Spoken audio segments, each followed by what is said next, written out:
the M2 money supply has risen 40% since 2020, but recent quantitative tightening and Fed rate hikes seem to be working. I mean, the Fed has recognized this, admittedly well behind the curve, too late, but it has recognized this and has been working to drain this excess liquidity.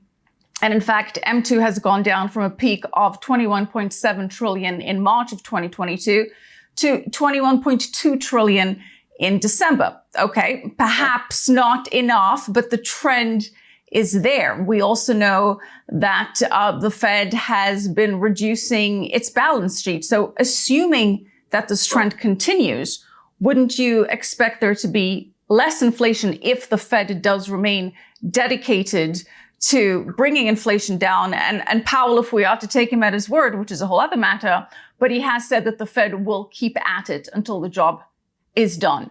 So if the trend that we're seeing from the Fed is to really tackle this, why do you think it's going to go the other way if the primary argument is that it's mostly based on money supply?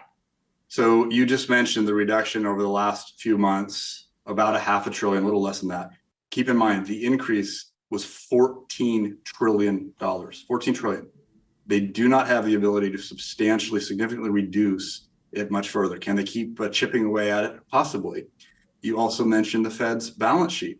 It's come down by about 300 billion from, I think it was 8.9 to 8.6 at the end of December. Again, it went up from 0.9 billion in 2007. So in other words, it went up by 8 billion and now we're cutting, 8 trillion. And now we're doing victory laps because we've cut off 300 billion. It's not going to be enough. Okay, so too little, too late. Too little, too late. They'll run out of ability to do much more. Keep in mind that absolutely the numbers spiked incredibly because of pandemic relief, everything else. We had 2 years where we ran $6 trillion in deficits over 2 years compared to 19 trillion that we've accumulated over 23.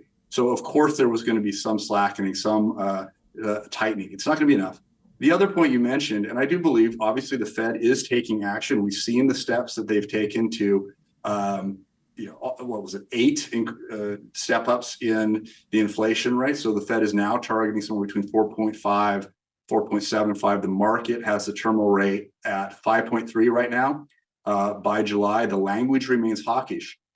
I argue that talk is tough, but the Fed is going to run out of firepower, and the cost and consequences of continuing to raise rates is going to be too high.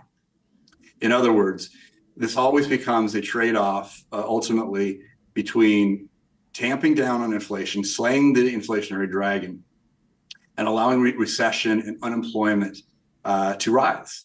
And governments always and everywhere, when faced with that terrible Hobson's choice, terrible trade-off between two unattractive options, always and everywhere choose inflation, because the consequence of the social unrest, of the political unrest that occurs when you err to the other side to allow unemployment to rise, allow a recession to take hold, is just too great.